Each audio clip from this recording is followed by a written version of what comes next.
the show today, we got one of the all-time GOATs, Jackie Robinson, and I absolutely love 56 Topps. And I picked up this card, and it's a 2.5, and it just looked too good for a 2.5, or, you know, hoping that there was room for improvements. And if you look at Jackie's face, we got some light creasing, but all the paint is on there. Got a little, like, kind of stuff up in the corner. You know, the corners and edges have some wear and tear. So it's not like an upper tier scoring card, but it could get mid-level. So that, and then we got a little bit of, there's a little bit of stains, like little stainage all over the back. Like that. The corners are all like a little creased and wrinkled. So like, A, guys, I could sit here all day kind of tapping on these areas. But B, it's just, it's too dirty. You know, if I start getting the wet, this is a white back 56.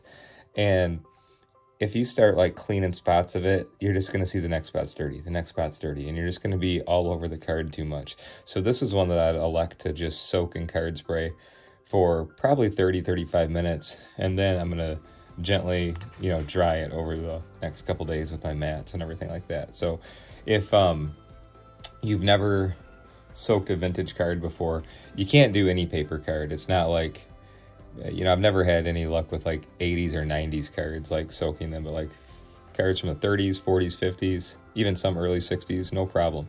They just have a different material and they're mainly paper. All right. So what I'll do is I'm using like kind of like a toast plate here, and it takes about an ounce of card spray. All right. So I'm wearing my gloves because I just want to gently float Jackie on there.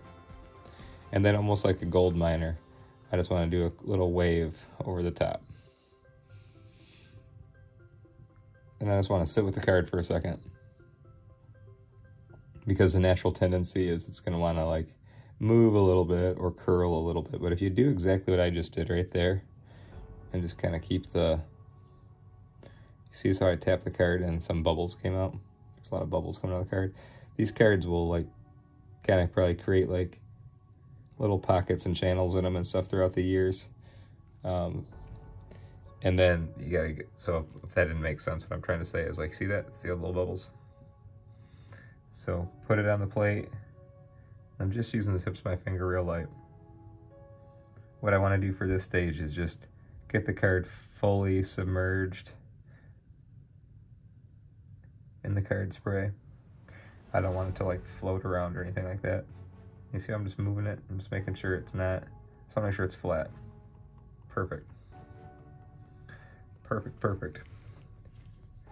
And you guys, my formula that I make, you know, my card spray, it's fantastic at getting dirt and junk out of old cardboard safely, but it won't mess up the you know, the ink from the card or the paint from the card or anything like that. So I find this to be like the safest way to clean a card top to bottom, inside out, from this era. So let me just let it sit for a half hour. I'm going to bring it back because you're going to see the dirt pull out of it, and I'm going to show you that. So this will be hopefully a really cool restoration, but it won't be super challenging or super difficult. We're just going to let the card spray pull the dirt out of it, and we're going to let it dry nice and flat and slow, and I'm sure it will look great.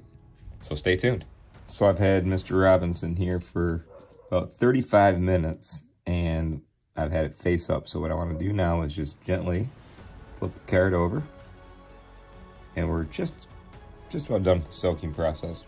But I just want to make sure I look at some of those little stain areas, and I just want to touch them with my finger.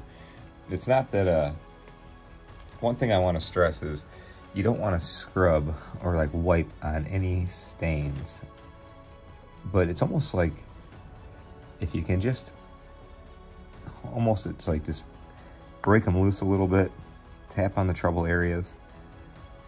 You know, this side looks really good already. I think the soaking just took it out. The card wasn't overly dirty, but with a white back on it, anything you start cleaning, it's going to leave a clean spot, and you're just going to be kind of going all over the place. That's why I decided to do this. So I'm happy with the way it looks now. So let's do this next step. We're going to go back in one more time. I'm just going to hold the card just like that. Let it drip. And hey, if you're gonna work on a couple cards, just to say, like, if you work on a card that doesn't leave the spray super dirty, just put another one right in the plate afterwards. But I'm only working on one right now, so let's scoot this to the side. And what I'm gonna do is I'm gonna bring in a card mat here, and I just wanna do face down. And I just wanna take off any excess card spray.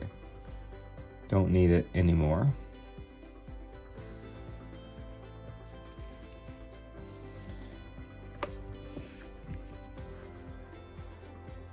And I'll clean that up in a second, but just for the purpose of this, I'm gonna just flip it over, do the same process there. And I'm real light with these taps. I don't want to pull off any surface or anything like that. So check this out. The card looks great. The wrinkles are not in there. That stuff in the corner is gone. Card looks overall awesome. It's just wet. So I'm gonna skip, you know, usually I'll put the card between plates and let it rest for a little bit and let some creases and wrinkles work out. That's not what I'm gonna do this time. So what I'm gonna do next is, well, I guess kind of. We are gonna put it between plates, but we're gonna put it between foam first, all right? So here's what we're gonna do. Let's scoot that over there. Dry my little table.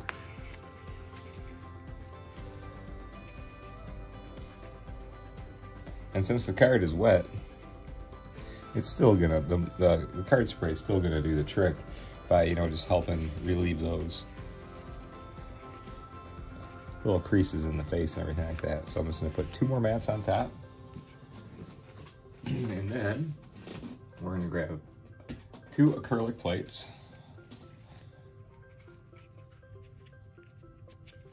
Put 1 on the bottom. I'm gonna put 1 on the top, all right? So what I also wanna do for safekeeping here is just make sure I got it nice and centered the way I want. Looks good. Looks good. And then we'll put that right there, okay? So that is step 2. So I will go around the card here in a second, guys. I'll put my little clamps around it just because I want it to dry nice and flat. No wrinkles, nice and clean. And I'm gonna be awake for several more hours. It's early evening right now when I'm working on this. So what I'm gonna do is come down here every probably 15, well, no, I was gonna say 15. That was too fast. Probably every like 45, 50 minutes is what I meant to say. And I'm just gonna rotate these pads and slowly pull away. Like, the pads are great. Like, you see how it has that moisture on there? It will pull the moisture into these. And then you just keep on flipping them out and trading them out. And it takes a while. It's gonna take a while for the card to dry, but I have a feeling it's gonna dry really nice and look really good. So we'll get to the next step here ASAP. All right, guys, let's get to the good part. I used my patience all weekend long, and after working on the card and cleaning it thoroughly, I just let it dry slowly. Kept on rotating my mats. Yesterday, I was pretty diligent on it. Probably every hour I came in and rotated my mats, and just to keep a good stack of them. That way you can slowly dry the cards, but also do it safely and effectively. And just as a reminder here, this was our 1956 Jackie Robinson. And I purchased this because I did see, based on the pictures, I felt that there was room for improvement. And let me show you what we got. It worked out really well. I'm really happy with it, guys. All the creases in his face are gone. And I'm using that bright light. If you guys can see, you see that light right there? I like to use a nice, real focused light so I don't miss anything. Those wrinkles in his face were severe, but they didn't crack the surface, guys. That's why you can't see the white cracks. So that's a great thing. You know, if you see wrinkles on a card and it doesn't have cracks, you can get it back to looking like that. Let's look at the back. Now this is a white back, so stains show up really easy on it. I got a little stain remaining there. Just a few of them still in there a little bit, but this edge was filthy, if you remember. Got a little spot right there. I looked at it a few times throughout the process, and it just must be just something that's stuck in there, and I don't want to try to like rub on there or scuff it off or anything like that. So you know what? I'm just going to live with it, but I'm happy with it. Even though the back didn't have a lot of creasing on it, it did have those beat up corners. The edges were tough. Looks really good. So I hope that gives you guys a good roadmap of what can be done with some of your vintage cards, and just a easy way to go about it. Now, I will get this card graded again, and I'll follow up with you then, but you know, regardless of the grade, I'm happy with the restoration, and I think it should go up. I mean, when you remove creases, it's kind of a, you know, I think it's a natural assumption that the card will go up higher in a grade, but I don't do it all for grading. I just enjoy spending time with great, cool little pieces of Americana like this, and I just love cards, you know. So I hope this inspires you guys, and I hope also it educates you of ways to go about fixing issues like the ones we had here today. I truly appreciate you watching. I'm Kurt with Kurt's Card Care.